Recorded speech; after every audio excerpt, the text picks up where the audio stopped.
Travel along, Catholic pilgrims, as we read letters from the voyages of St. Frances Cabrini as she traveled around the Western Hemisphere sharing the good news of Christ. Welcome back, Catholic pilgrims. Last time we read part 1 of chapter 14, and today we will read the second half. I mentioned last time that this was awesome for me to read, as I was just at Mother Cabrini's shrine in Golden, Colorado. I wanted to offer a bit of a correction to what I said last time. I mentioned that Mother Cabrini was in the Denver area and that she was establishing the summer camp for girls and an orphanage in Golden. She didn't actually do that in 1902. That came later. So, reading a short excerpt from material from the shrine, it says, quote, "At the request of Bishop Matz, Mother Cabrini came to Denver in 1902 to minister to the Italian people, many of whom worked in the mines.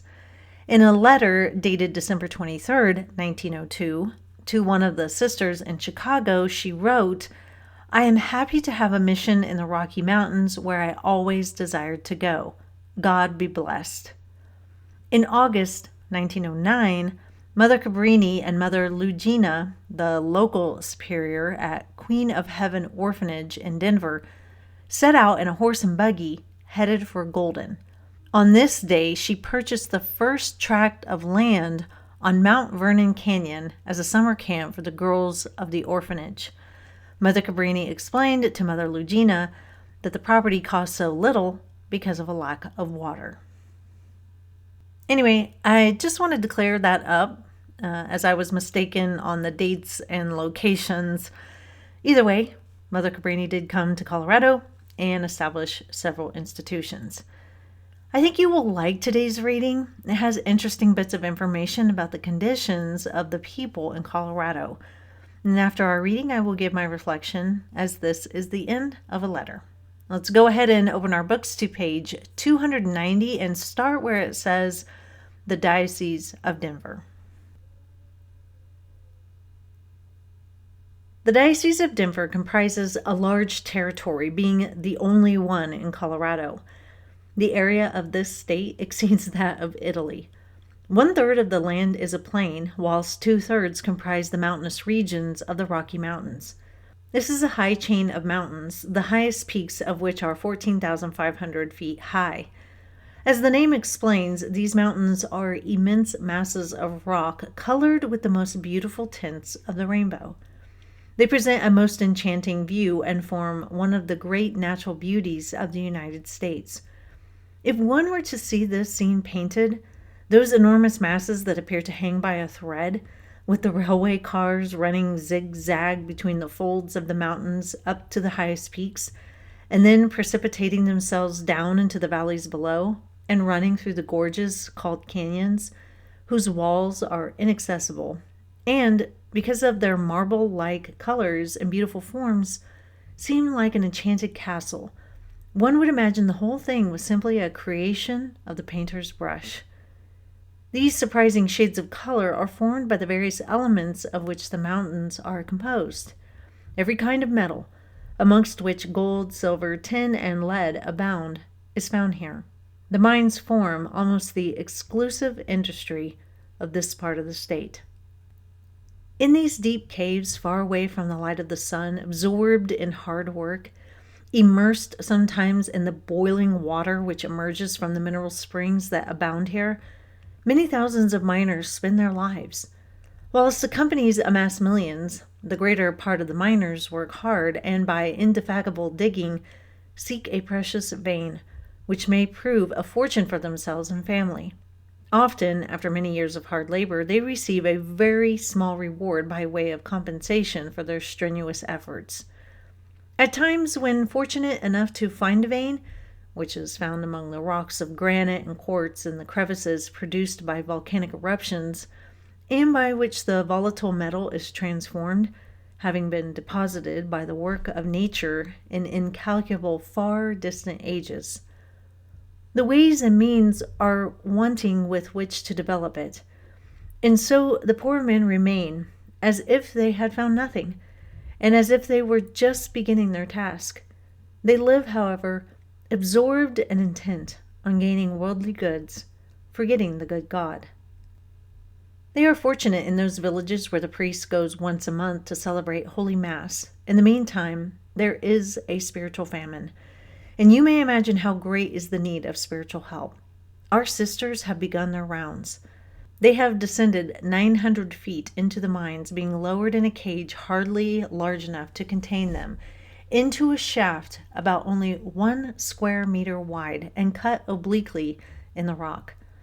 The compressed air introduced into the mines makes respiration possible. They have also walked at times several kilometers through narrow tunnels at the same depth, speaking a word of comfort to these poor creatures and reminding them of the eternal truths. It is not difficult to touch on the subject of hell as they walk through these dark tunnels where breathing is difficult, where the only available light is that of a few tallow candles, a pale idea, it is true, but still very expressive of the eternal darkness. The sisters who are performing this mission for the good of others find it also advantageous to themselves, for they realize what the world does for temporal gain, and the thought of this fills them with greater zeal to work for the glory of the Sacred Heart and the diffusion of our holy religion.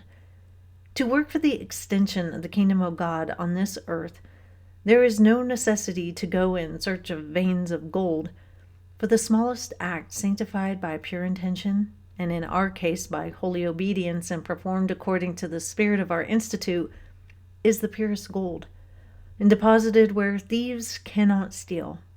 Oh, how fortunate are the souls who are called by God to religion. Let us love our vocation with our whole heart. Let us thank God constantly for having conferred upon us so great a gift, working always with zeal in whatever field obedience places us, not counting our sacrifices, bearing in mind that we do very little, and that on the great day we shall know the truth of the words of Jesus Christ, that the children of darkness are more prudent than the children of light. Returning to what I was saying, the passion for gold, which absorbs so many lives and ruins so many souls, has, in this state, rather contributed to the benefit of the inhabitants of the boundary state of Utah. They are, for the greater part, Mormons, a sect which practices polygamy. Not tolerated in the other states, they migrated to Utah.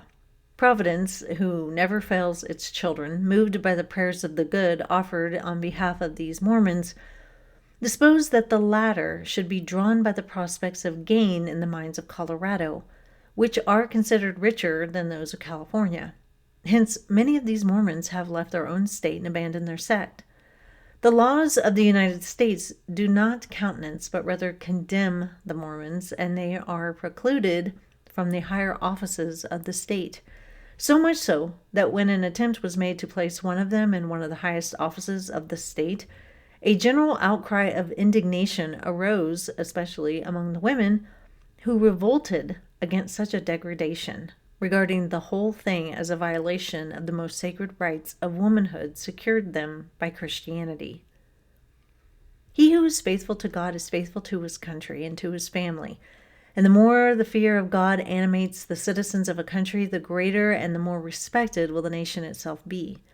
Moreover, as it is said that nations are formed on the knees of the mother, it follows that the more the mother is venerated in the family and the more she herself conforms her conduct to that sublime model that we have in her, who, repairing the faults of Eve, raised the status of humanity, so much the greater will be those future generations who will form the glory and the prosperity of their country. These principles, my dear daughters, you should teach in your schools because, as educators, you must not only form good Christians, but good citizens for this state, which we wish to be great and respected. And here I address myself not only to you, but also to the good young ladies in Rome who are studying in our college, and who will shortly be called to educate others. Make them understand what the church and society expect of them. The world is poisoned with erroneous theories and needs to be taught sane doctrines, but it is difficult to straighten what has become crooked. It is in your hands to form new generations, to lead them in the right direction, to instill into them those principles which are the seed of good works. though for the moment they may seem hidden. The impressions of childhood are never obliterated. We shall be indebted to you if the youth whom you educate, when grown up, become the pride of the family, of society, of the state, and especially the honor and support of our holy faith. I have already great consolations among the alumni of Rome, and I am expecting to receive many more, being convinced that these good young ladies are doing good and will continue to do so. The great amount of work I have found in the Western state will prolong my stay longer than I had expected. It is not time lost, however, so accompany me with your prayers and sacrifices so that all our works may prosper to the greater glory of the Sacred Heart of Jesus. For if the whole world is obliged to love and make reparation to this loving heart, which beats only with love for us, how much more so should the missionary who bears his name, and who, with the love of predilection, has been chosen to imitate him and to promote his interests, he permeated with the spirit of love and reparation.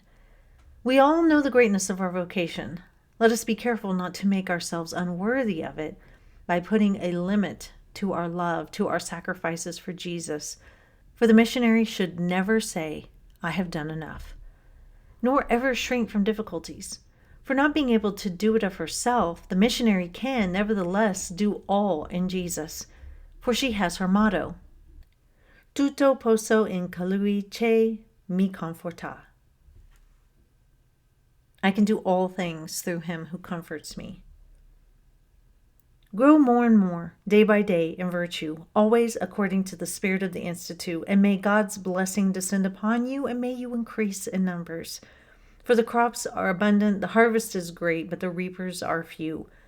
The days fly, souls are being lost, death is approaching more quickly than we realize, and then the time for work is over.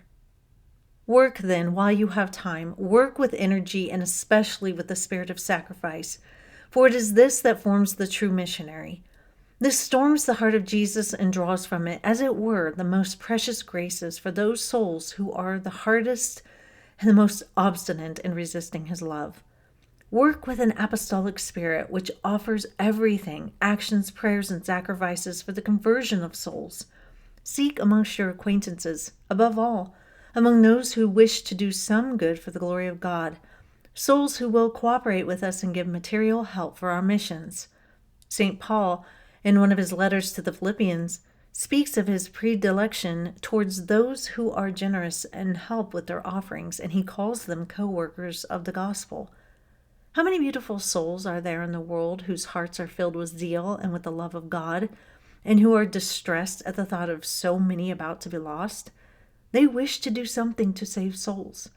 Not being able, on account of their position, to consecrate themselves to this great apostolic work, they timidly keep repeating to themselves, "Oh, if I could do something for these souls," and they proceed no further.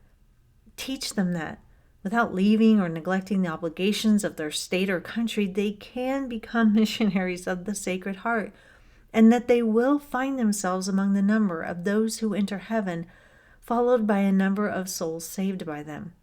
But how, will you ask? The first condition is prayer. St. Teresa helped the great apostle of the Indies, St. Francis Xavier, by praying and sacrificing herself in the solitude of her cell. The second condition is to help the missions entrusted to the Institute by offerings. God's judgments are very different from the judgments of the world. The world judges from appearance and gives honor and glory to those who do not merit them. God sees everything, even our most sacred thoughts, and knows how to trace the origin of that small offering which did so much good, and which therefore may have been the first and real author of the good done by the missionaries of the Sacred Heart in far distant lands. What is given to the missionary is given to God, because given for the benefit of the poor and the abandoned. If it is sweet to deprive oneself in order to give, how much more consoling is it not to give to God, from whom we have received everything? He will not allow himself to be outdone in generosity, he who is so good and magnificent. Banks fail, thieves steal, the moth destroys, storms ruin possessions, but the money given to God is placed in the divine treasury, where it repays 100-fold. Continue, my dear daughters, to procure the greater glory of the Sacred Heart in which I leave you, so that he may inflame you with his divine and holy love. Yours most affectionately in Jesus Christ, Francis Xavier Cabrini. As is common knowledge, I grew up in a Protestant family. I went to church every Sunday, attended Sunday school, and did VBS as a kid. However, I never got much instruction about the faith at home. As a family, we didn't read the Bible together. We didn't really discuss the faith and what we believe, and I never really asked many questions. Now, I'm not trying to badmouth my parents. I think a lot of parents operate this way, doing the best that they can. We believe because we believe is kind of the going attitude. However, once I had a monumental trial in my life, I bailed on my faith because I didn't really know it. I didn't really know God. I believed in God. I have always believed in God, but I lacked the why behind things. I was listening to an episode on the Why Catholic podcast the other day, and Justin Hibbard, the host, was interviewing a lady who was raised Catholic, left the faith, and then reverted back. In discussing why she fell away, she had a very similar experience as me. Her parents were faithful Catholics, did all the things, but they didn't educate on the whys of our faith. They weren't engaging in the hard, doubt-raising questions. So when she left home, she didn't really have the answers to what the world threw at her. Now, not every parent is going to be a theologian or a scholar of biblical studies, and I'm not here to shame parents and tell them that they're all doing something wrong, especially if one of their children has left the faith. However, we must learn our faith and then teach it to our children. It is not enough to just take them to Mass and have them receive the sacraments. If they don't understand the why behind these things, they will just become routine things that we do, and eventually they will fall away, especially when the secular culture comes a-knockin'. Mother Cabrini understood the importance of religious instruction. She says on page 286, quote, "A school is needed for our children in order to prevent them from going to the public schools, where they do not receive religious instruction, this being given only in the parochial schools. Apart from the children, the adults think only of gaining their living and forget all about their souls." Unquote. Religious instruction, though, cannot be limited only to CCD classes or even parochial schools. Instruction has to first begin and continue in the home. It must. Children need to know the whys behind the things that we do as Catholics, but they also need the space to ask questions and get answers. Now, even if you don't know the answer, we can work to find it and get back to them. It is so vital that we provide instruction in the faith in a way that doesn't feel like a lecture, but more of a deep conversation that allows children to explore the faith and feel secure enough to ask questions. Will this completely prevent a child from leaving the faith? No. People are their own individual selves, and people leave for a lot of reasons. But it does show them that there are intelligent, well thought out answers to the Catholic faith, and it lets them know that these answers can stand up to anything the secular culture might try to counter. Plus, Catholic Pilgrims, not only is it good for our kids to learn, but it's good for us. There are so many wonderful things to study and learn about our faith. We can be sure we will never exhaust the knowledge to be had. So that is all for this letter. I will see you back here very soon to read our third to last letter. But until then, live the faith boldly and travel well.